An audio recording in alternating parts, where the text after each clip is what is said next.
ఆధ్యాత్మిక బంధువులకు నమస్సులు.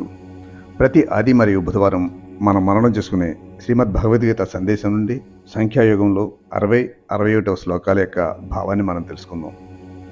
60వ శ్లోకం ఎతతో హ్యాపీ కౌంతేయ అన్న దాంట్లో ఇవన్నీ గొప్ప సత్యాలు. పిల్లలందరూ ఈ సత్యాన్ని తెలుసుకోవాలి. మన శరీర నిర్మాణం ఏ విధంగా ఉంది, వాటి లక్షణాలు ఏమిటి అన్నది మనం తెలుసుకోవాలి. అప్పుడు మనం బాగా ప్రవర్తించగలం. అమాయకత్వం, మూఢత్వం ఏమంత గొప్పవి కావు. మానవ శరీరంలో పంచేంద్రియ వ్యవస్థ చాలా బలమైంది. ప్రతి పని కూడా ప్రేరణ వల్ల చేస్తాం.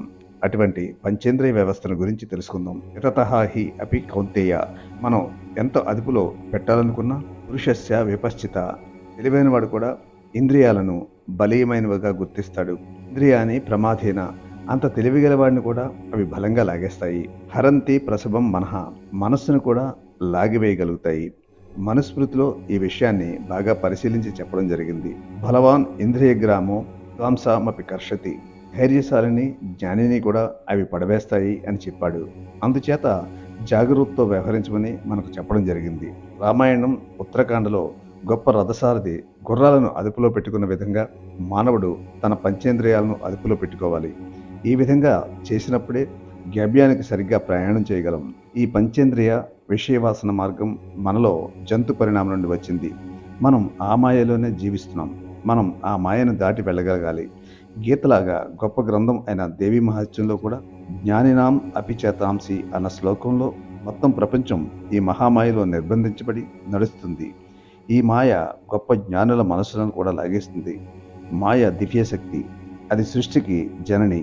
మాయ రెండు విధాలుగా పనిచేస్తుంటుంది. ఒకటి మానవుణ్ణి పతనావస్థితికి లాగుతుంది, మరొకటి మానవుణ్ణి ఉన్నతంగా తీసుకుని వెళ్తుంది. రెండు మాయలే. అది అంతా దివ్యజాన్ని నుండి వచ్చింది. మనం చాలాసార్లు సమాజంలో ఉన్నత స్థానంలో ఉన్నవారు కూడా తప్పులు చేస్తుండడం చూస్తుంటాం. ఎందుకు అలా చేస్తారని కనుక అడిగితే ఆ క్షణంలో వారు మాయలో పడిపోయారు కాబట్టి అలా చేస్తారు. అందుకే చాలా జాగ్రత్తగా గమనిస్తూ మనం ప్రయాణాన్ని సాగించాలి. విషయను మనం పట్టుకోవాలి కానీ విషయం మనల్ని పట్టుకోకూడదు. ఒక కథ ఉంది. ఒక వ్యక్తి దూరం నుంచి నదిలో కొట్టుకుపోతున్న ఒక కంబళిని చూసి దాన్ని తెచ్చుకుందామని నదిలోకి వెళ్ళి దాన్ని పట్టుకుంటాడు. ఎంతసేపటికి అతను ఒడ్డుకు రాకుంటే గట్టుపైన వాళ్ళు రమ్మని పిలుస్తారు. అప్పుడు అతను కంబళి నన్ను విడవడం లేదు అని అరుస్తాడు. నిజానికి అతన్ని పట్టుకున్నది కంబళి కాదు, ఎలుగుబంటి. ఇదే మాయ. పట్టుకోవడానికి వెళ్ళి పట్టుబడకూడదు. వేదాంతం చెప్పేది ఇదే. బానిసలాగా పనిచేయవద్దు, యజమానిలాగా పనిచేయి అని స్వామి వివేకానంద చెప్పారు. 61వ శ్లోకంలో అని సర్వాణి సంయమ్యం, కాబట్టి పంచేంద్రియాల శక్తినంతా అధీనంలో ఉంచుకోవాలి. ఏ ఒక్క ఇంద్రియాన్ని ఉపేక్షించకూడదు. ఒక్కదాన్ని వదిలినా అది మనల్ని పతనానికి తీసుకొస్తుంది. గుర్రాలు చురుకుగా ఉంటేనే ప్రయాణం బాగా సాగుతుంది. వాటిని అధీనంలో ఉంచాలి. అలాగే ఇంద్రియాలు మంచి చురుకుగా ఉండాలి, కానీ అదుపులో కూడా ఉండాలి. యుక్త అశేత మత్సర, నాకు అంకితమే మానసిక శారీరక శక్తులను అధీనంలో ఉంచుకుని వశేహి యస్య ఇంద్రియాణి, ఎవరి ఆధీనంలో అయితే పంచేంద్రియ శక్తులు ఉన్నాయో తస్య ప్రజ్ఞ ప్రతిష్ఠిత, అతని మేధస్సు సుస్థిరంగా ఉంటుంది. పంచేంద్రియ వ్యవస్థ మనిషి మనస్సును, బుద్ధిని పతనం చేస్తుంది.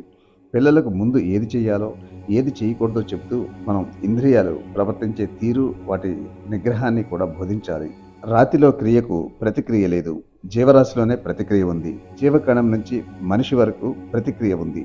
జంతువులన్నీ బాహ్యస్థితుల అధీనంలో ఉంటాయి. మానవులకి విషయాల ప్రేరణను ఎదిరించగల సామర్థ్యం ఉంది. ఆ శక్తిని దృఢంగా ఉంచుకోవడానికి ప్రయత్నం చేయాలి. అవసరమైనప్పుడు దాని గురించి ఆలోచించగలగాలి. ఈ ప్రజ్ఞను కొద్ది కొద్దిగా అభివృద్ధి పరచుకోవాలి. మామూలుగా మానవ శరీరం జడమే, అయితే దాన్ని సజీవంగా ఉంచేదే పంచేంద్రియ వ్యవస్థ. దీంతో పంచేంద్రియ వ్యవస్థను అధీనంలోకి తెచ్చుకోవాలి, లేకుంటే పతనమవుతాము. జీవితం అధోగతి పాలవుతుంది. ఇది ఒక్కసారిగా జరగదు, మెల్లగా జరుగుతూ ఉంటుంది. ఇది ఒక అనుభవం. వాలుగా ఉన్న వీధిలో గనక కారుని బ్రేక్ వేయకుండా ఉంచితే ఎలా జరుగుతుందో అలా క్రిందకు జారిపోతాము. మెల్లమెల్లగా జారుతూ వేగం ఎక్కువై నిగ్రహించడానికి వీలు లేకుండా పోతుంది. అదేవిధంగా మానవ మనస్థితి కూడా ఎప్పుడూ క్రిందకు పోయే విధానంలోనే ఉంటుంది. ఒక అడుగు క్రిందకు జారితే అది అక్కడ ఆగదు, చాలా క్రిందకు వెళ్ళిపోతుంది. ఈ విధంగానే ఇంద్రియాలన్నీ మనిషి బుద్ధిని లాగేస్తాయి. తర్వాత శ్లోకం ఏమి చెప్తుంది అన్నది వచ్చే వీడియోలో మనం చూద్దాం.